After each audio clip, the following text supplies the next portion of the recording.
J'ai un problème avec Berserk. Et cette fois-ci, je ne vais sûrement pas me faire que des amis, parce qu'il y a de fortes chances que le sujet abordé soit mal perçu.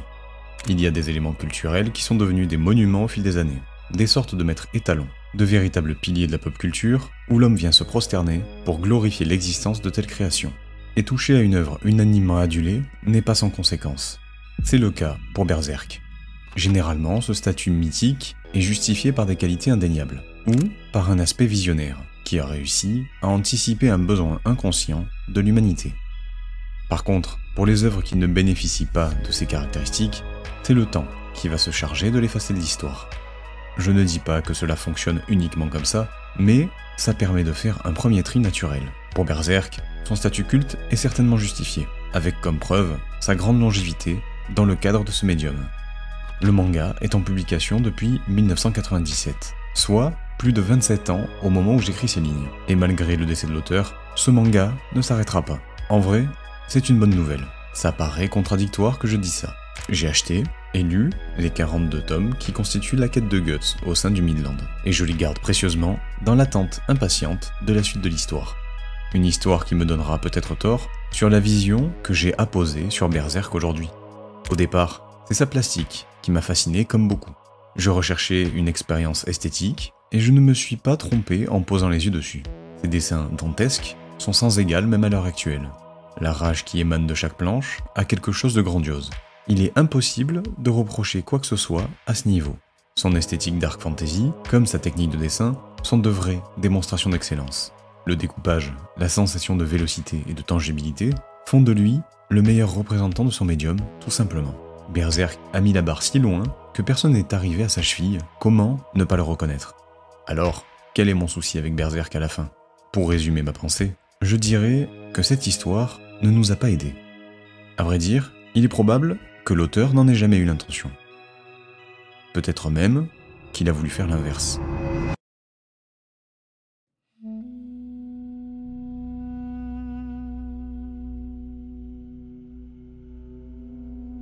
D'abord, on doit saisir les inspirations et la structure que porte un tel récit.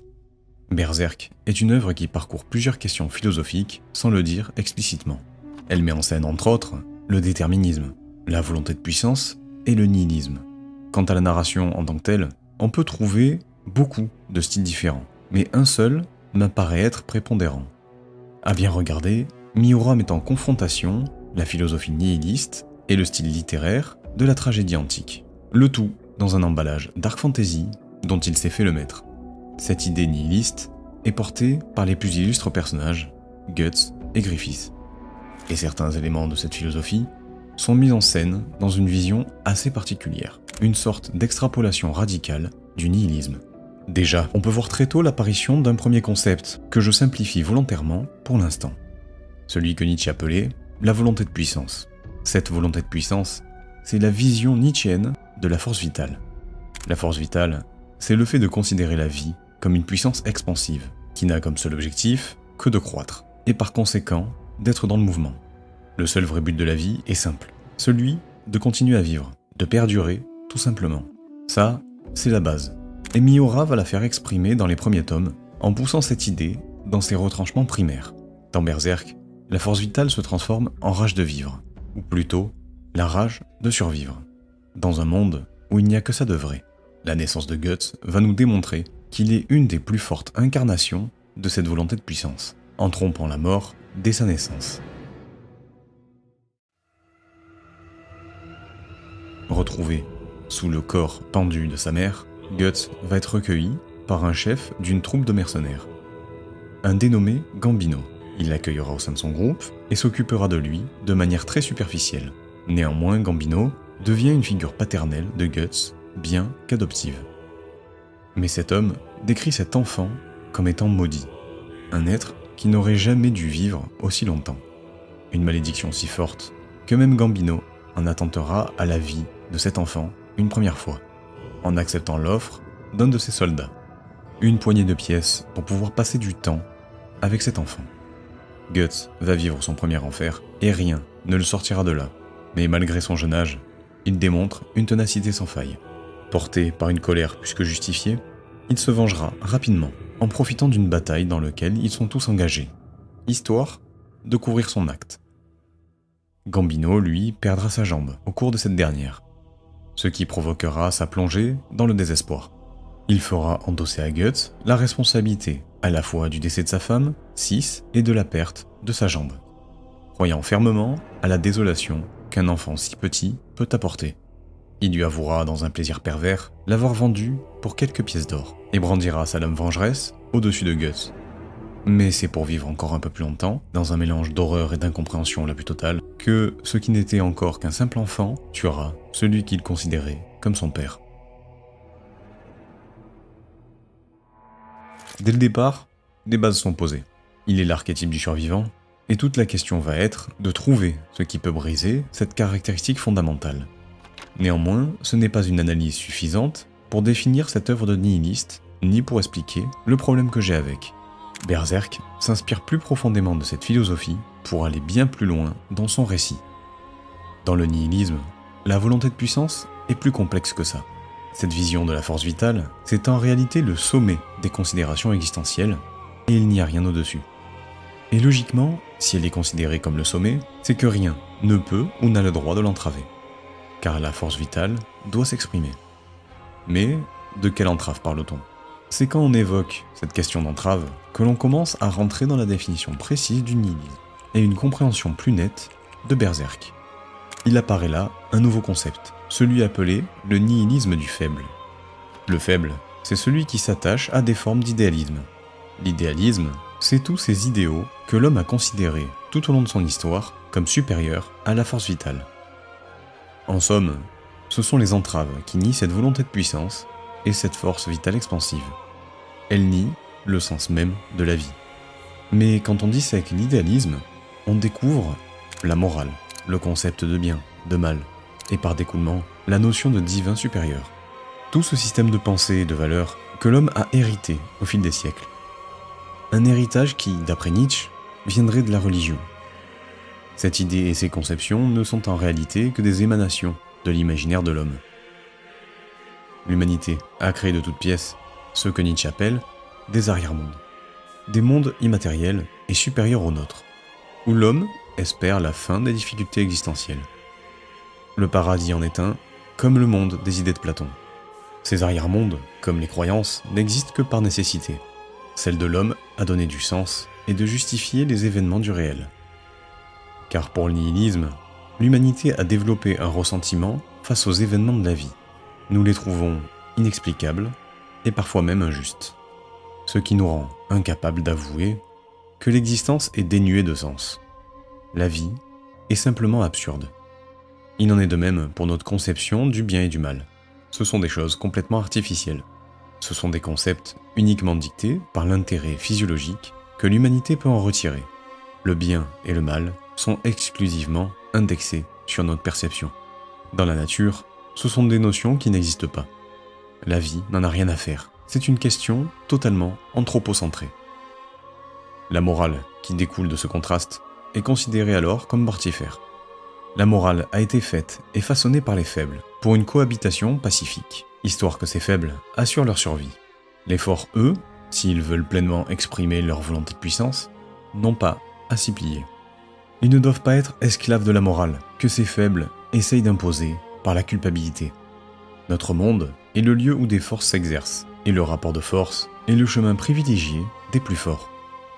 Dans le monde matériel, c'est une lutte on ne peut plus naturelle. Et Guts, comme les autres grands personnages de Berserk, n'écrivent leur histoire que dans leur rapport de force le plus primaire. Ils taillent leur propre destinée dans le sang, sans aucune autre alternative. C'est l'autre côté du nihilisme, celui que Nietzsche prône, le nihilisme du fort. Sans la morale comme limite, Guts a les mains libres. Il fait vite son choix. S'il doit tuer, il tuera, sans hésitation, que ce soit humain ou toute autre créature. Il n'a pas de remords, pas de culpabilité. Sans croyance, pas de crainte à avoir sur un hypothétique châtiment ou jugement divin, juste parce qu'il a mal agi. Il ne se cache jamais derrière des artifices pour justifier l'horreur de sa vie et de l'état du Midland. Il est capable de vivre dans le monde tel qu'il est. Guts n'a qu'à détruire tout ce qui cherche à le gêner et à l'entraver. Et aussi, sans idée supérieure, sa vie vaut comme n'importe quel autre, quel que soit le nombre. Seule chose qui différencie la valeur entre deux êtres vivants, c'est sa force et sa volonté de vivre. Ce sont les seules réalités. Guts a totalement accepté les règles du jeu, et il ne compte que sur sa force, son équipement et sa Dragon Slayer pour simplement vivre. Rien d'autre ne trouve grâce à ses yeux.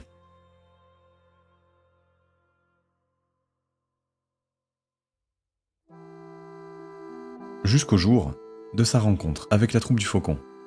Après le plus grand des hasards, suite à une bataille qui les opposait sans le savoir, quelques hommes de ce groupe ont la bonne idée de charger Guts, seul, sur un sentier. Mais bien qu'adolescent, il ne va pas avoir de problème à les mettre en difficulté, forçant le chef lui-même à venir mettre un terme à ce conflit. Après s'être fait neutraliser une première fois, un duel s'organise à son réveil avec Griffith. Guts joue ici sa liberté, ou son intégration au sein de ce groupe, et il perdra. Mais ce n'est pas pour autant un mal. Sa bonne intégration prendra un peu de temps. Mais grâce à ça, il va se rapprocher de quelque chose de plus grand, un certain sens de la vie qui lui manque tant. Déjà, par l'amitié qui commence à se nouer avec certains membres du groupe de mercenaires, mais aussi par la naissance de sentiments envers Casca, un des piliers de la troupe, et par l'espoir qu'inspire cet homme presque éthéré qu'est Griffith. Ce leader, c'est l'homme supérieur par excellence. Sa volonté surpasse tout ce qui est connu. Il a un magnétisme naturel et un charisme fédérateur. Peut-être même qu'il pourra aider Guts à trouver sa raison de vivre. Il est celui qui détient une force que Guts n'a pas. À côté de ce Griffith, il n'est pas dans le nihilisme du fort. Il est dans la stérilité. Le nihilisme des forts demande quelque chose de plus. Après avoir rejeté la chape de plomb idéaliste des faibles et accepté la réalité du monde, le fort doit alors établir un nouveau système de pensée. Des nouvelles règles qui leur sont propres. Redéfinir ce qu'est le juste et être plus en adéquation avec la force vitale. En soi, mettre fin aux anciennes règles du monde pour en créer un nouveau. Et ce sont les intentions de Griffith, symbolisées par son rêve, celui d'avoir un château et son royaume. Guts va vivre ici ses plus beaux moments, chevauchant de bataille en bataille, comme il sait si bien le faire. Il sera entouré de gens chaleureux, il aura même une place importante dans cette équipe, à la limite d'être considéré comme le bras droit du leader. Et tout comme lui, c'est un moment de l'histoire où le lecteur va pouvoir enfin respirer. Le niveau de violence baisse par rapport au tome précédent, qui était bien plus malsain.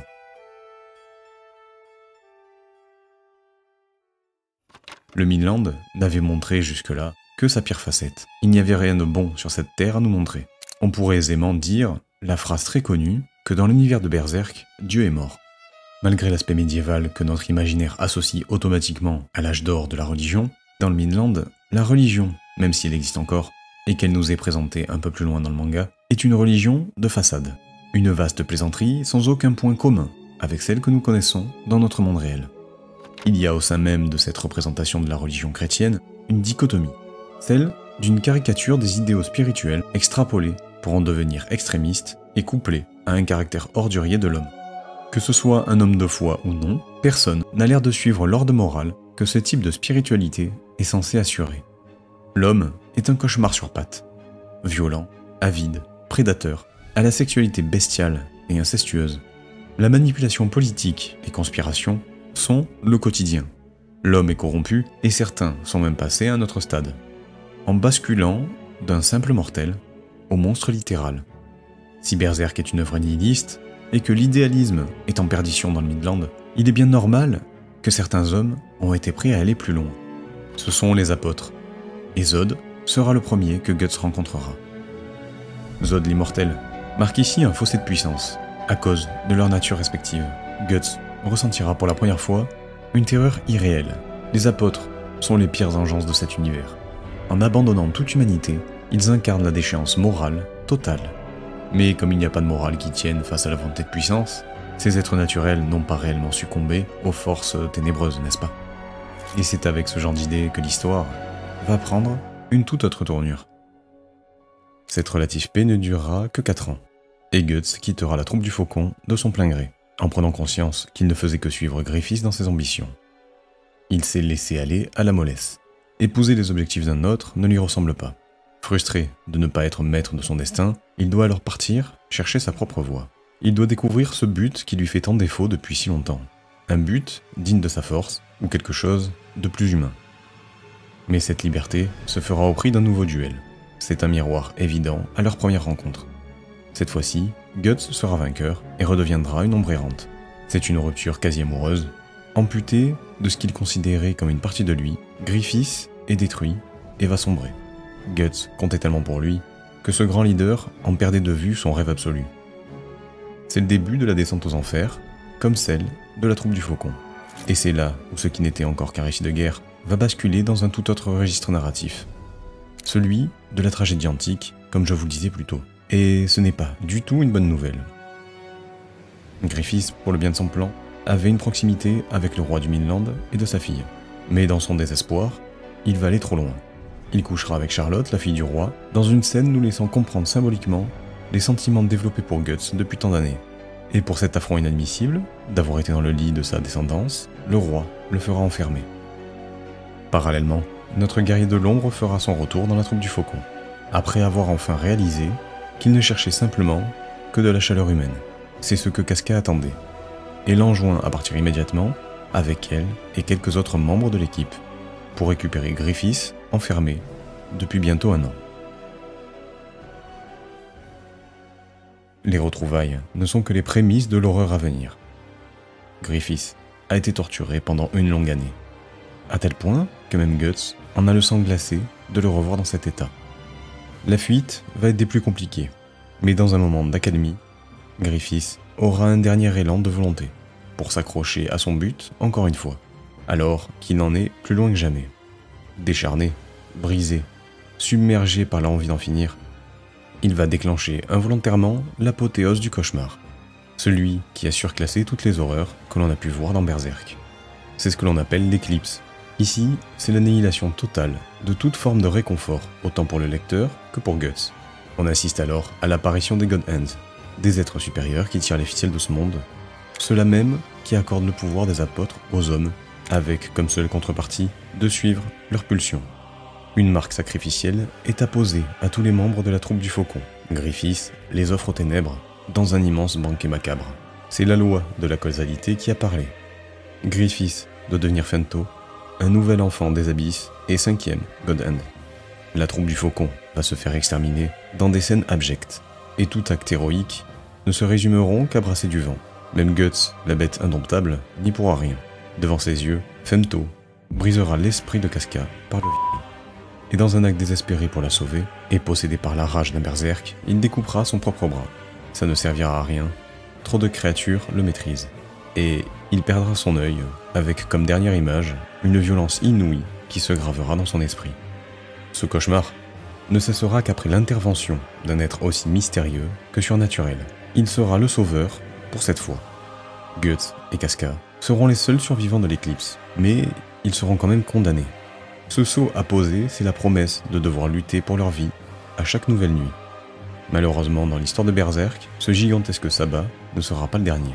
Bien entendu, nous sommes là dans la forme modernisée et particulièrement fataliste de la tragédie antique. À la base, ce type de récit se caractérise par la mise en marche de personnages illustres, aux prises avec des conflits intérieurs et au destin d'exception. Destin qui se soldera à chaque fois par une fin tragique, à comprendre une mort inévitable. C'est dans ce style littéraire qu'on peut faire un pont avec le nihilisme du faible. La tragédie antique expose la justification d'événements malheureux de la vie, à travers des forces divines immuables. Elle a pour autre fonction la fameuse catharsis, ou purge des passions. Berserk, lui aussi, use de ses forces divines, à travers les God Hands, pour jouer le rôle de justification. Mais là où la tragédie antique pose la question de la destinée, en postulant que quoi que nous fassions, les choses se produiront, comme le plan divin l'a défini. Berserk, lui, parle plutôt de causalité. Les God Hands nous ont révélé pendant l'éclipse que c'est la causalité qui régit tout. Elle sous-tend la réalité de cet univers. Si dans le destin nous pouvons choisir une multitude de chemins pour arriver au même aboutissement, dans la causalité, il n'y en a qu'un seul, car tout est conditionné par ce qui l'a précédé. Il n'y a aucun choix, aucun libre arbitre, c'est cause égale effet. Les God Hands ont juste répondu à l'envie profonde de Griffiths. Ils ne sont que la conséquence d'un désir Un désir lui-même conditionné et conséquence de tout un tas d'autres facteurs. Par son enfance, comme sa révolte intérieure contre la bourgeoisie, qui l'a poussé à rêver de son château. Et ça ne s'arrête pas là.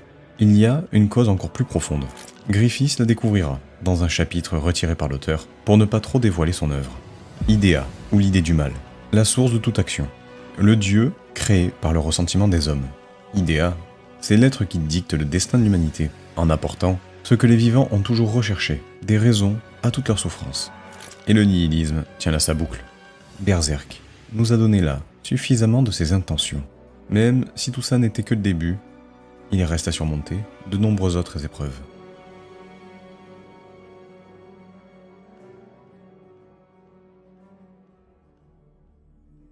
Berserk est une œuvre néfaste. Je pose ça là maintenant. Il n'y a pas réellement besoin d'exposer plus loin l'histoire pour saisir la teneur de ce manga. On peut être sûr que le récit reste dans une menace planante.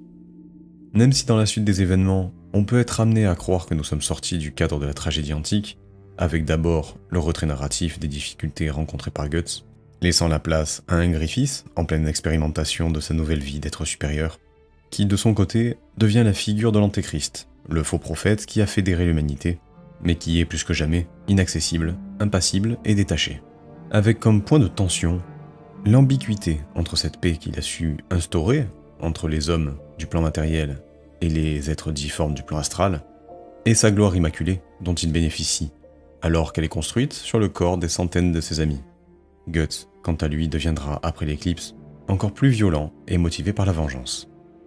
Seule raison qui le sauve de cette déshumanisation totale, c'est la volonté de protéger Casca, qui n'est encore que l'ombre d'elle-même, et la rencontre avec quelques autres personnes qui se lieront à lui, pour adoucir sa vie, en l'aidant dans de nombreux moments périlleux. Parce que, à 25 ans à peine effleurés, cet anti-héros, véritable force de la nature, a peut-être atteint ses limites. Mais malgré la construction de ces liens et de ces beaux moments d'humanité que Guts a pu avoir à travers Casca, la troupe du faucon ou celle de ses amis actuels, Farnèse, Shirk et Isidro, ça ne reste quand même qu'un outil narratif évident pour créer un contraste avec toutes les monstruosités qui nous ont été données à voir. C'est juste pour mieux nous les enlever au moment opportun. Les moments paisibles ne sont qu'extrêmement provisoires et tremplins pour mieux sauter dans les abysses, dans lesquels l'humanité est dépeinte comme vile, prête à tout corrompre pour leur seul intérêt. Tous les êtres du manga nous révulsent, qu'ils soient humains ou non. Leur méthode, leur visage, leurs paroles, tout est abject. Et l'on en vient à attendre qu'une seule chose, que Guts libère sa rage destructrice pour nettoyer les pages que nous sommes en train de lire. Pourtant, une fois le berserk au bout de sa tâche, d'autres monstres reviendront. Le mal nous attend toujours à la page suivante. Ce qui démontre cette idée, c'est aussi ce fil rouge sur presque 30 volumes. La protection de Casca pour qu'elle retrouve ses esprits. Cet arc est aussi une préparation à une nouvelle désillusion. Le lecteur attend depuis plusieurs années les retrouvailles entre Guts et Casca. Et même si elle est à présent libérée de sa folie, elle ne pourra même pas le regarder sans hurler et avoir des réminiscences de l'éclipse. Guts est condamné à garder une distance et à se cacher après tant d'efforts. Il est de même pour l'enfant que Casca porte. Tout s'enchaîne pour nous faire tomber de haut. C'est un enfant démoniaque et difforme qui se révélera être une nouvelle incarnation du pire ennemi de Guts. Parce que Griffiths va apparaître sous ses yeux, sans aucun avertissement, dans un lieu normalement hors de sa portée. Mais c'est à ce summum de la tension, bascule d'une tranquillité insidieusement installée depuis quelques tomes, que Kentaro Miura va mourir. Et sans aucun cynisme, je trouve ça fortement symbolique que la mort même de l'auteur nous laisse dans un retournement dramatique, comme pour nous enfermer définitivement dans l'idée de cauchemar perpétuel. C'est à cause de tous ces éléments mis bout à bout que je me permets d'affirmer que ce récit n'est pas sorti du registre de la tragédie. Et les chapitres que les assistants de Miura ont continué à publier vont évidemment dans le sens de ma réflexion. Et mine de rien, c'est avec ce dénouement que l'on peut s'en rendre compte qu'aucune justification n'a été donnée sur un tel niveau de violence depuis 27 ans de publication. Berserk n'a jamais réellement donné autre chose que son désespoir. Et avec cette remarque, la grande question devient forcément quel est l'intérêt de proposer ça au lecteur. C'est un acte jusqu'au boutiste, oui, très en accord avec son univers, bien sûr. Mais même si je ne suis pas là pour dire ce qu'une œuvre doit être, Il n'en reste pas moins qu'en tant que consommateur de Berserk, je peux me questionner sur la dialectique auteur-lecteur, surtout quand on renie Dieu, l'humanité et le bien. Ce qui me perturbe, c'est que je ne comprends pas pourquoi on s'extasie encore devant des œuvres aussi littéralement déshumanisantes. Et je ne parle pas que de Berserk, ça c'est pour la forme. Et aussi parce que c'est une œuvre culte. Mais le fond de mon problème reste le même, sur tout un tas d'autres créations dans la même veine. L'Attaque des Titans, ou encore Devilman Crybaby, eux aussi ont été adulés. Mais pourquoi avez-vous besoin de ça dans votre vie? C'est peut-être pour une prise de conscience qui me dépasse, pour une catharsis, c'est peut-être moi-même qui suis trop sensible à ce sujet. Mais je pense réellement que ce genre de récit nous sépare de notre prochain. Nous perdons l'envie d'aimer, de pardonner, le besoin d'entraider et la capacité à apprécier la vie. Tout le cumul de ces différentes formes de violence et de cruauté font de ce type d'œuvre des porteuses de messages pas seulement pessimistes, mais comme je l'ai dit, néfastes. Berserk est certainement la meilleure œuvre d'entre elles, à n'en pas douter, mais aussi la plus dure envers le lecteur, en leur infligeant une vision du monde dont l'humanité n'a pas besoin dans son quotidien, qui plus est à notre époque. Parce que nous baignons déjà dans ce fatalo-pessimisme journalier. Nous parlons de guerre, de meurtre, d'agression, de faits divers glauques tous les jours. Notre société est déjà un rapport de force constant, dans lequel on peut perdre son travail du jour au lendemain, avec des politiques menteurs et manipulateurs, qui ont peu de respect pour le bas peuple que nous sommes. On se noie dans les taxes, et la pauvreté avance sans cesse. On évolue dans une violence et une injustice quotidienne, assez forte pour nous faire perdre notre propre humanité. Le réel est déjà dur. Et pourtant, je ne suis pas du tout amateur des happy endings dans les fictions, mais plutôt un amateur de sens. D'un sens que l'on peut s'approprier en tant que lecteur, que l'on pourra ensuite accoler à notre vie pour résoudre notre propre conflit existentiel ou du quotidien. Après la lecture de Berserk, force est de constater que ce manga n'a pas voulu m'aider. Je suis ressorti des 42 tomes sans aucun outil pour surmonter le réel. Le nihilisme aurait pu être cet outil, si seulement Kentaro Miura n'avait pas fait un choix radical. Celui, déjà, de ne pas nous donner une respiration durable, jamais de porte de sortie, jamais de proposition salvatrice pour l'émergence et la victoire du bon. Mais surtout le choix de sciemment prendre tout ce qu'il y a de pire dans les sources d'inspiration. C'est ça, le réel épicentre de mon problème. Dans la philosophie, le nihilisme était déjà considéré comme l'une des thèses les plus lourdes, les plus dures et radicales. Donc il n'est pas étonnant que Miura en fasse son interprétation. Mais dans un nihilisme mal compris, on a déjà vu le développement de personnalités renier l'humanité pour voir les faibles comme de simples primates, du haut de leur hauteur morale ou de leur pseudo-prise de conscience. Dans cette philosophie, ce qu'il y avait de plus déformable, c'est cette volonté de puissance. Il suffisait de la manier légèrement pour en extirper une idée de violence primale, comme source de la vie. Au sein même de cette violence, Miura a encore gardé le plus sombre. Les déformations physiques, le cauchemar, le dépeçage et l'anthropophagie. De même, dans la tragédie antique, si au début, dans ces anciennes histoires, on y voyait des dieux se jouant des hommes, alors ici, ils deviendront tyranniques et plus que cruels. Puis, autant faire passer l'ampleur de leur manigance de quelques personnages à une immense partie de la population, sans que ces derniers ne comprennent quoi que ce soit. La confusion et le chaos se marient très bien. La religion, évidemment, ne manquera pas d'être détournée. Même si Miura l'utilise comme critique sur notre rapport au dogme, il va sélectionner le pire de l'imaginaire collectif, celle de la torture pour blasphème, les archétypes des inquisiteurs brutaux et le faux messie qu'est l'antéchrist. Vous comprenez là que même si je pense que Berserk est néfaste, ce n'est pas là un jugement sur ses inspirations, il y a du noble, mais bien sur cette intention délibérée de toujours prendre ce qu'il y a de plus mauvais, sombre et glauque. Et il y a quelqu'un qui doit partager ce même avis. Un autre japonais qui traite des mêmes sujets que Berserk dans son manga.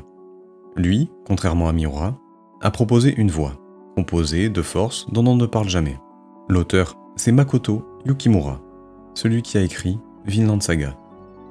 Si vous aimez la guerre, les batailles épiques et l'action pleine de rage, lisez Vinland Saga. Des personnages jusqu'au boutistes, fascinants, insaisissables et supérieurs en tout point, lisez Vinland Saga. La colère, la vengeance, les tragédies vous fascinent? Encore une fois, il faut lire Vinland Saga. Mais lisez-le surtout, parce qu'il va vous parler de paix, d'amour et de pardon. Parce que la force véritable n'est pas le nihilisme du fort. La puissance majestueuse, c'est celle de celui qui pourrait écraser le monde dans ses mains s'il en avait envie, mais qui s'y refuse.